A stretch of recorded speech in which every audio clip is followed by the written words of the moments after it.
वक्रतुंड महाकाय सूर्यकोटि समप्रभ निर्विघ्नं कुरु मे देव सर्वकार्येषु सर्वदा।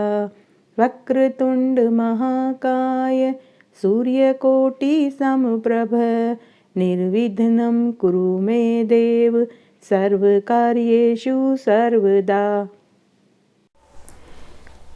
राधे राधे, जय श्री कृष्णा। मैं सीमा सिंह आप सभी धर्म प्रेमियों को सादर प्रणाम करती हूँ। आज मैं आपको बुधवार की व्रत कथा सुनाने जा रही हूँ। बुधवार की कहानी सुनने से पहले हमें हाथ में 4 दाने गेहूं के या फिर चावल के रखने चाहिए और सबसे पहले हमें बोलना चाहिए, सोना की चौकी मोतियों का हार गणेश जी भगवान मेरे जीव का आधार। यह 5 बार बोलना चाहिए। उसके बाद हम कहानी सुनेंगे।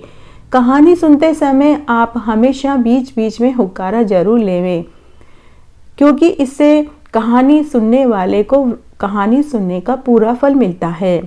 कई बार मेरे से कमेंट में पूछते हैं कि हुक्कारे का क्या मतलब होता है। यहाँ हुक्कारे का मतलब होता है कहानी सुनते समय आप बीच बीच में बोलें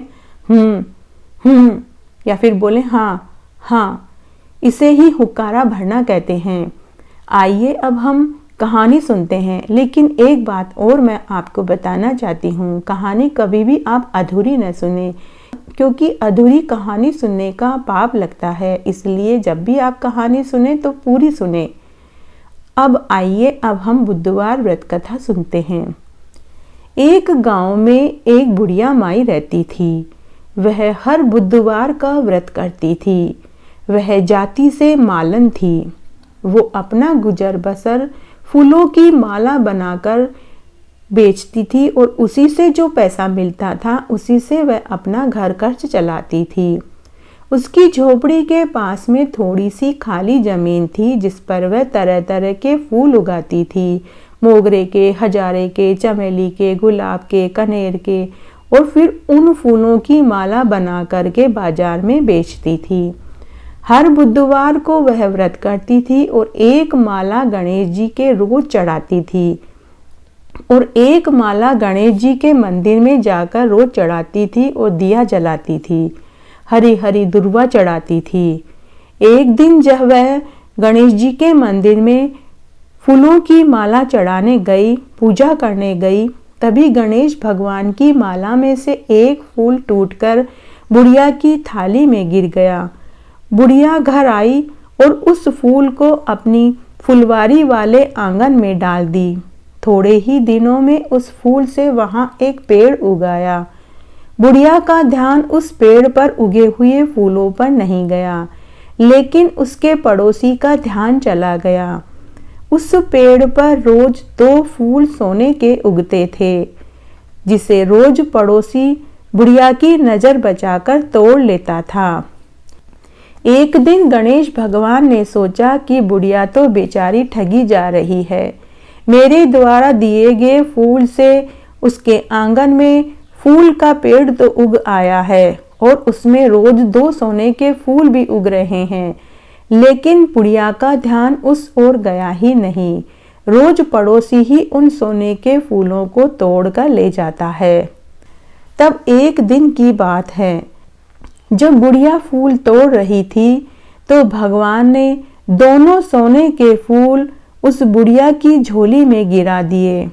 उसी समय बुढ़िया का ध्यान उस पेड़ पर गया। अब बुढ़िया रोज खुद सोने के फूल तोड़ने लगी। इससे पड़ोसी को सोने के फूल मिलने बंद हो गए।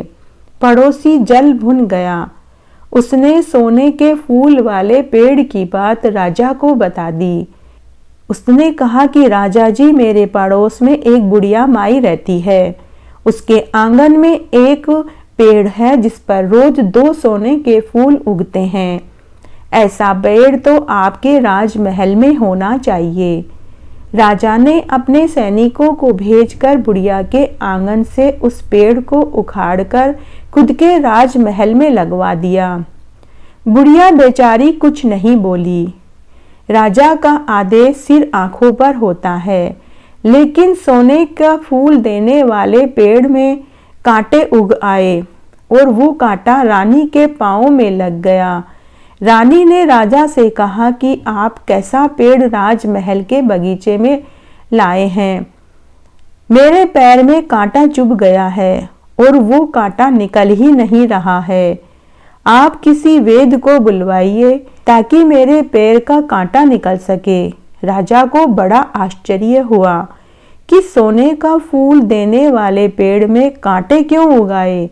राजा ने उसी समय एक वैद्य को बुलवाया, लेकिन वैद्य ने कांटा निकालने में असमर्थता जताई। अब राजा ने बड़े बड़े वैद्य, हकीम और डॉक्टरों को बुलवाया, लेकिन सब ने ही मना कर दिया। तब राजा ने उसी बुढ़िया को बुलवाया और पूछा कि बुढ़िया, यह पेड़ जब तेरे आंगन में था तो सोने का फूल देता था, लेकिन मेरे राजमहल के बगीचे में लगाते ही इसमें कांटे क्यों उग आए। बुढ़िया, तू कोई जादूगरनी लगती है। तू सच सच बता, नहीं तो मैं तुझे फांसी पर चढ़ा दूंगा। तब बुढ़िया बोली कि हे महाराज, यह बात तो खुद मुझे नहीं मालूम। तब बुढ़िया बोली कि महाराज, मैं कोई जादूगरनी नहीं हूँ, यह मेरे गणेश भगवान का चमत्कार है। मैं हर बुधवार का व्रत करती हूँ और हर बुधवार को गणेश जी के मंदिर में फूलों की माला पहनाकर आती हूँ। तब राजा ने कहा कि बुढ़िया, तेरे इस पेड़ का कांटा मेरी रानी को चुभ गया है और वो निकल ही नहीं रहा है। तब वह बुढ़िया रानी के पास गई और रानी के पैरों में धीरे धीरे हाथ फेरने लगी। हाथ फेरते ही वह कांटा निकल गया। रानी एकदम स्वस्थ हो गई। उसी समय राजा ने वह पेड़ उखाड़कर वापस बुढ़िया के आंगन में लगवा दिया।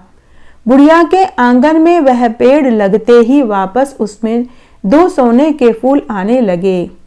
राजा ने भी यह चमत्कार अपनी आंखों से देखा। राजा ने बुढ़िया के पड़ोसी को दंड दिया और राजा ने पूरे राज्य में यह ढिंढोरा पिटवा दिया कि सभी नगरवासी हर बुधवार को गणेश जी का व्रत करें, पूजन करें और उपवास करें। अब तो राजा खुद अपनी रानी के साथ हर बुधवार का गणेश जी का व्रत करने लगा। राजा ने ऐसा चमत्कार देखा कि राजा ने अपने राज्य में गणेश भगवान का एक विशाल सुंदर मंदिर बनवाया। तब उस बुढ़िया ने उस सोने के फूल देने वाले पेड़ को भगवान के मंदिर में लगवा दिया। राजा और रानी हर बुधवार का व्रत करने लगे, जिससे राजा को 2 सुंदर पुत्र पैदा हुए। पूरे राज्य में खुशहाली फैल गई। सभी नगरवासी और वह बुढ़िया इस जीवन का सुख भोग कर मरने को बैकुंठ को प्राप्त हुए। हे गणेश जी भगवान, जैसे आप उस बुढ़िया के ऊपर खुश हुए, राजा रानी पर खुश हुए, वैसे सबके ऊपर खुश होना। कहानी कहने वाले पर, सुनने वाले पर और हुक्कारा भरने वाले पर। घटती हो तो पूरी हो तो परवान चढ़े, भूले बिसरे नाम तेरे भंडार में भरे। इस तरह आज मैंने आपको बुधवार व्रत की कथा सुनाई। आशा करती हूँ ये आपको जरूर पसंद आएगी। मेरे साथ बने रहने के लिए आपका धन्यवाद। आगे की कथा कहानी के लिए भी आप इसी तरह मेरे साथ बने रहें। धन्यवाद।